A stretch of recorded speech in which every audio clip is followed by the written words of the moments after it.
Mental math कक्षा 8। मैं हूं हरी सर और आप सभी बच्चे देख रहे हैं आपका अपना YouTube channel math with Hari sir, special Hindi medium के बच्चों के लिए। और जो बच्चे इंग्लिश मीडियम में पढ़ते हैं उनके लिए अलग से चैनल है ही पहले से, चलो कदम बढ़ाएंगे के नाम से। आइए करना शुरू करते हैं प्रश्न नंबर 11 और इस सीरीज में हम कर रहे हैं बच्चों, ठीक है, अध्याय 2 एक चर वाले समीकरण। जी हाँ, एक चर वाले समीकरण। आपको तो सिर्फ एक ही काम करना है, जो वीडियो आप देखते हैं नीचे बच्चों लाइक का बटन होता है उसे लाइक कर दीजिए। आपको क्लिक ही तो करना है, क्या करना है। मैं आपकी डिमांड पर वीडियो बना रहा हूं तो आपका भी फर्ज है कि क्लिक कर दीजिए, लाइक कर दीजिए। साथ ही बच्चों एक बात और बताना चाहता हूं कि जो बच्चे मेरी वीडियो को नहीं ढूंढ पाते हैं तो मैं उनको बताना चाहता हूं कि जो भी वीडियो आप मेरी देखते हैं ना, उसके नीचे मेरे चैनल का नाम होता है। अगर आप मेरे चैनल के नाम पर क्लिक करेंगे तो आप मेरे चैनल पर पहुंच जाएंगे, ठीक है ना। और वहां पर वीडियोज के बटन पर क्लिक करके अन्य वीडियो देख सकते हो। आइए करना शुरू करते हैं। तो बच्चों ये रहा प्रश्न नंबर 11 आपके सामने, ठीक है। प्रश्न नंबर 11 क्या कहता है, ठीक है, थोड़ा सा धुंधला है, इसका जरा ठीक कर लेता हूं मैं। जी हाँ, अब हो गया थोड़ा सा ठीक। ये देखिए प्रश्न नंबर 11 क्या कहता है, ठीक है, और डिटेल से करेंगे।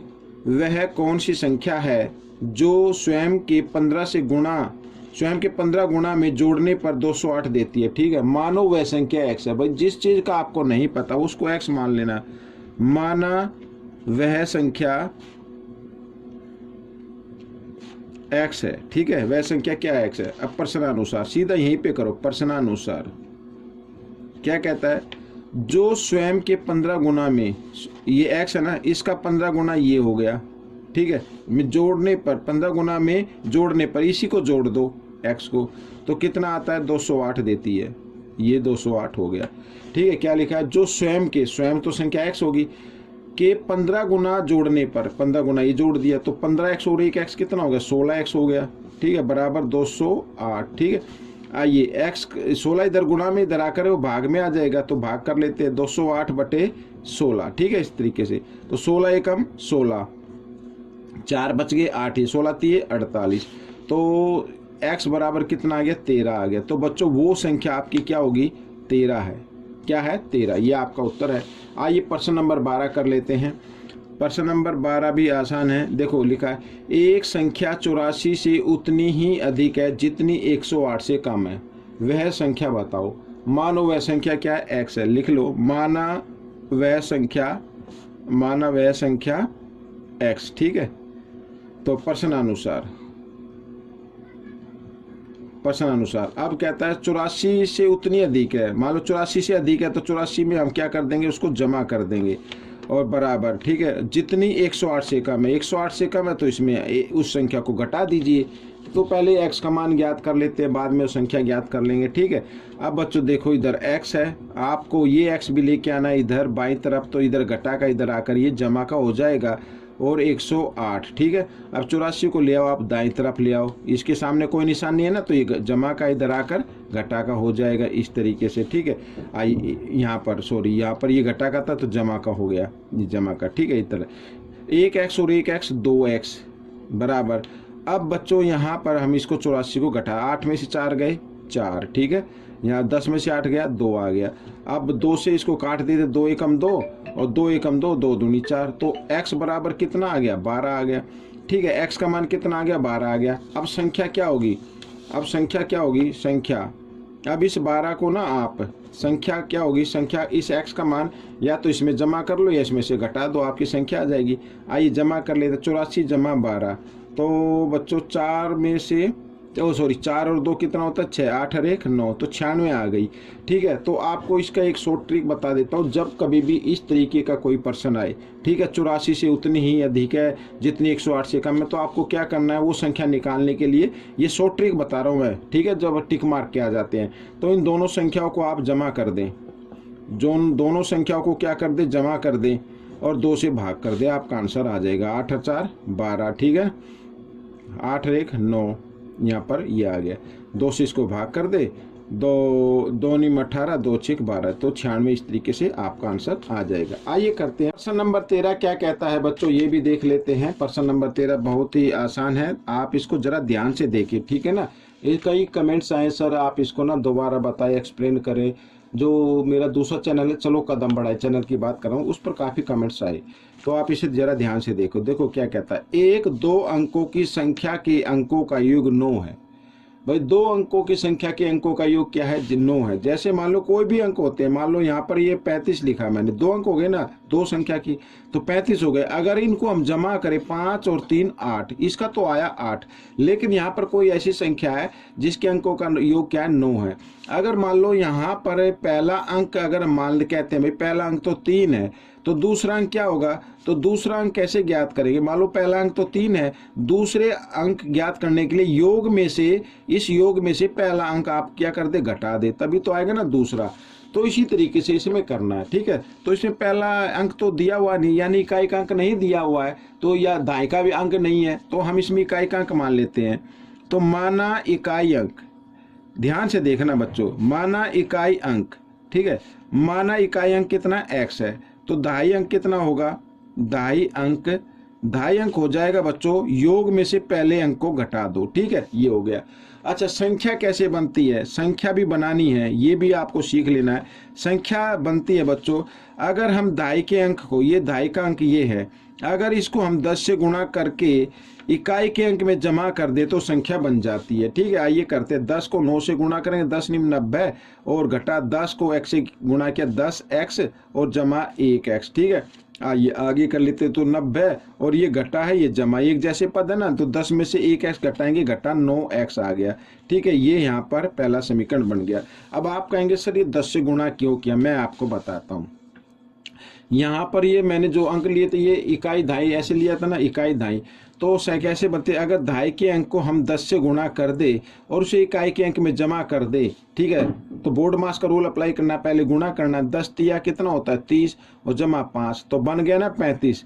तो इसी तरीके से संख्या बनती है बच्चों, 2.5 के अंक को 10 से गुणा करना है, ठीक है। आइए अब करते हैं अंक पलटने पर, यहाँ पर लिख देते हैं अंक पलटने पर संख्या, अंक पलटने पर तो इकाई का अंक क्या हो जाएगा बच्चों, इकाई अंक। अब इकाई अंक बच्चों यहाँ पर अगर मान लीजिए जैसे ये 35 मैंने लिखा था, इसके अंक पलट दे तो 5 ये आगे आ जाएगा, 3 पीछे चला जाएगा, ऐसे हो जाएगा। अब वही है, जो पहले 2.5 का अंक था वो इकाई का अंक बन गया, और जो इकाई का अंक था वो 2.5 का अंक बन गया। इसमें भी वही करना है, जो 2.5 का अंक है वो इकाई का अंक बन जाएगा, इकाई का अंक क्या बन जाएगा, 9 घटा x बन जाएगा, और 2.5 का अंक क्या हो जाएगा, यहाँ पर लिख देते 2.5 का अंक हो जाएगा x, ठीक है, इस तरीके से। और हमें बनानी है अब संख्या फिर वही 2.5 के अंक को 10 से गुणा करना, हो गई गुणा, और इसको जमा कर देना इकाई के अंक में, ऐसे, ठीक है। अब 10x में से 1x घटाइए, 9x और जमा 9, ये हो गया, ठीक है, हो गया ना इस तरीके से। आइए प्रश्नानुसार कर लेते हैं इसको आगे। तो बहुत ही आसान है बच्चों, आपको सिर्फ प्रैक्टिस करनी है, वीडियो को पूरा देखना है, ठीक है, स्किप नहीं करना है। अब प्रश्नानुसार क्या कहता है कि प्रश्नानुसार कहता है जो 2, यहाँ पर देखो दोबारा रीड कर लेंगे इसको, ये रहा, ठीक है। 1 2 अंकों की संख्या के अंकों का योग कितना, 9 है। यदि संख्या में 27 जोड़ा जाए, यानी 27 जोड़ने पर इस संख्या के अंक पलट जाते हैं, 27 जोड़ने पर, ठीक है। तो देखो यहाँ पर ये संख्या आ गई, पहली संख्या तो ये है ना, ये वाली संख्या 90 और घटा 9x, ठीक है। अगर इसमें से हम ये जो नई संख्या बनी है इसको अगर हम घटा दे, ठीक है, इसको हम घटा दे तो अंतर कितना आना चाहिए, 27 का अंतर आना चाहिए, क्योंकि इसमें 27 जोड़ने पर कहा है, जब भी तो अंक पलटेंगे ना, तो घटाने पर कितना आना चाहिए, 27 आना चाहिए। आइए 90 घटा 9x, आइए ब्रैकेट खोलते, ब्रैकेट के अंदर तो ये जमा का है और ये हो जाएगा घटा का, ठीक है, इस तरीके से, और ये भी घटा का हो जाएगा, ठीक है, बराबर 27। ये समझ में आया ना भाई। इसमें लिखा 27 जमा करने पर या 27 जोड़ने पर, भाई इसमें अगर 27 जमा करते हैं तो अंक पलटते हैं, ठीक है। या भाई पुरानी संख्या में से नई संख्या घटा दो तो अंतर कितना होना चाहिए, 27 का होना चाहिए, ये आपको ध्यान रखना है। अब घटा 9x और घटा 9x घटा 18x हो गए, और यहाँ पर 90 में से 9 घटा दो बच्चों, कितना आएगा, जमा 81 आ जाएगा ना, ये 81 आ गया बराबर 27, इस तरीके से, ठीक है।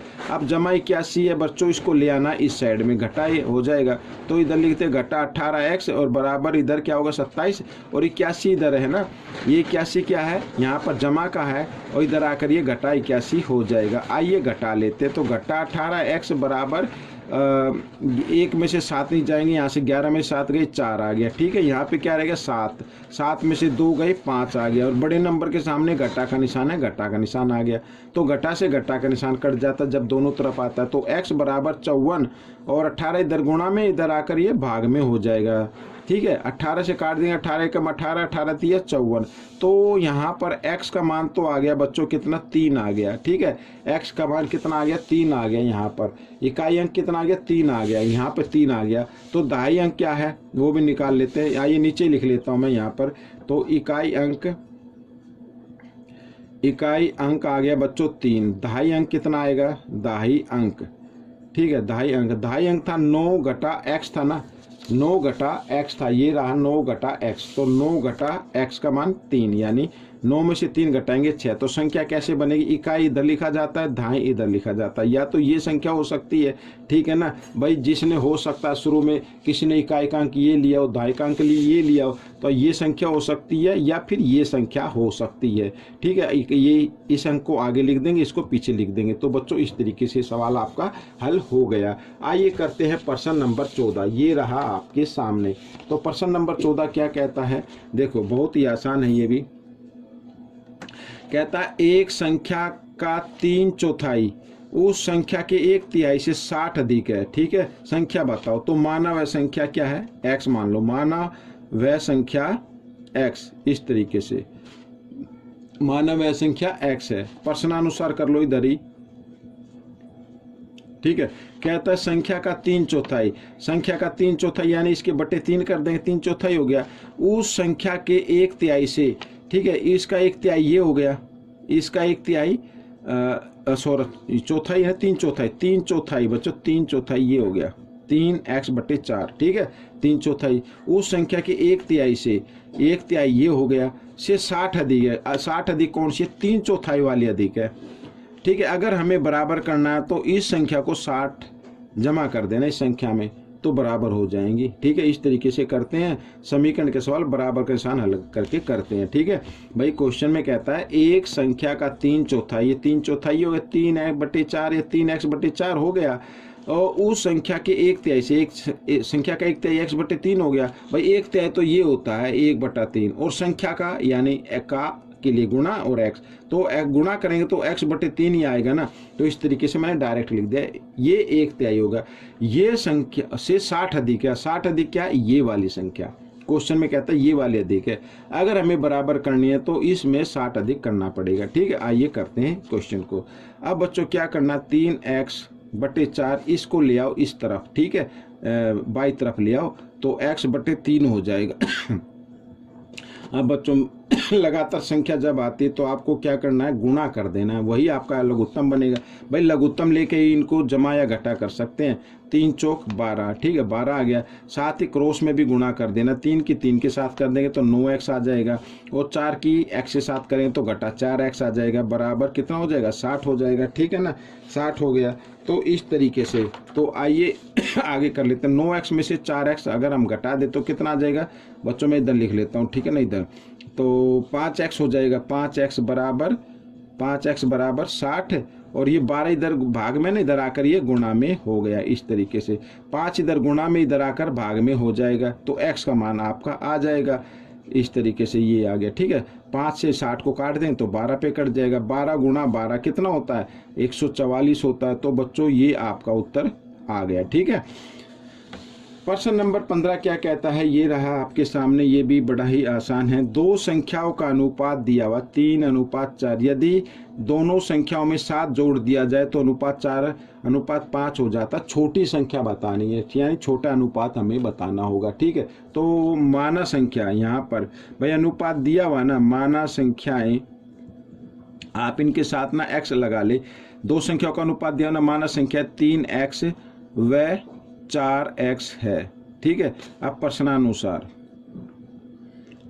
प्रश्नानुसार क्या करते हैं, ये 3x इसको अनुपात में लिख लेते हैं, बटे में लिख लो, अनुपात बटे में भी होता है। 7 जोड़ने पर ये जमा 7 कर दिया इसमें भी और इसमें भी जमा 7 कर दिया, तो अनुपात कितना हो गया 4:5 हो गया, यानी 4/5 हो गया। अब क्या करना, क्रॉस में गुणा कर देना है। 5 को 3 के साथ गुणा करो, इधर कर लेते हैं, 5 को 3 के साथ करो, 5 3 15x हो जाएगा, जमा का निशान। 5 को 7 के साथ भी गुणा करना, 5 7 कितना हो जाएगा 35 हो जाएगा, बराबर का निशान। अब 4 को इधर गुणा करना, 4 को 4 से करेंगे तो 4 चौक 16 हो गया, 16x, और 4 को 7 के साथ करेंगे 4 7 28, ये हो गया, ठीक है ना, इस तरीके से। अब बच्चों x को एक तरफ ले आओ, 15x, ये 16x इधर जमा, इधर आकर घटा है, 16x हो गया और बराबर 28, और ये जमा 35 इधर आकर घटा 35 हो जाएगा, इस तरीके से। तो घटा जमा घटा, 16 में से 15 घटाएंगे, घटा 1 बचेगा, ठीक है, और यहाँ भी घटा, ये जमा घटा, 35 में से 28 घटाएंगे तो कितना बचेगा, घटा 7 बचेगा, और घटा से घटा का निशान। भाई घटा का क्यों बचा, क्योंकि बड़े नंबर के सामने घटा का निशान है, इसलिए। तो x बराबर क्या आ गया 7 आ गया। अब छोटी संख्या बतानी है, छोटी संख्या, ठीक है ना। छोटा अनुपात क्या है 3 है ना, तो 3 को गुणा कर देना, जो मान आया निकल कर उससे, 7 या 21, ये आपका उत्तर बन गया, ठीक है। आइए करते हैं प्रश्न नंबर 16। ये आप आखिरी प्रश्न समझना क्योंकि वीडियो ज़्यादा लंबी हो रही है, ठीक है। तो 3 क्रमागत प्राकृत संख्याओं का योग कितना है 48 है। इनमें से सबसे बड़ी संख्या बतानी, सबसे बड़ी बतानी है। और 3 क्रमागत क्या प्राकृत संख्या है, प्राकृत का मतलब 1 2 3 4 ऐसे, ठीक है। माना पहली संख्या हम x मान लेते हैं, माना पहली संख्या कितनी है x है, ठीक है। तो दूसरी संख्या क्या होगी, दूसरी संख्या होगी x जमा 1, और तीसरी संख्या क्या होगी बच्चों, तीसरी संख्या क्या होगी x जमा 2 होगी, ठीक है, इस तरीके से। अच्छा, इनका योग कितना 48 है, प्रश्नानुसार करके कर लीजिए आप इसको, ठीक है। पहली संख्या जमा दूसरी संख्या जमा यहाँ पर, ठीक है, और बराबर कितना आ गया 48 आ गया। 1x और 2x और 3x, ठीक है, 3x जमा 3 हो गया 48, ठीक है, बराबर 48। भाई 2 और 1 3, ठीक है, 3 इधर जमा में, इधर आकर ये घटा में हो जाएगा, तो 3x की वैल्यू निकाल लो, तो 48 घटा 3 और घटाए तो कितना आ गया 45 आ गया। आइए इधर कर लेते हैं, तो 3x बराबर कितना आ गया 45 आ गया। अब x का मान निकालना है आपको, तो 45, 3 इधर गुणा में, इधर आकर ये भाग में आ गया, ठीक है, 3 से भाग कर देते हैं, 15 पे कट जाएगा, तो x बराबर कितना आ गया 15 आ गया। तो ये x का मान आ गया। आपको बताएं सबसे बड़ी संख्या, सबसे बड़ी संख्या यानी तीसरी संख्या, ठीक है, यहाँ पर तीसरी संख्या रहेगी ना सबसे बड़ी। तो बच्चों ये कर लेते हैं, x जमा 2 है ना, x जमा 2, तो 15 जमा 2 यानी 17, ये आपका उत्तर बन गया, ठीक है। तो बच्चों ये वीडियो कंप्लीट हो गई है। आपको ये वीडियो कैसी लगी मुझे ज़रूर बताएं, इसमें से सीखकर दूसरे बच्चों को ज़रूर सिखाना। मिलेंगे हम अगले भाग में, तब तक के लिए धन्यवाद।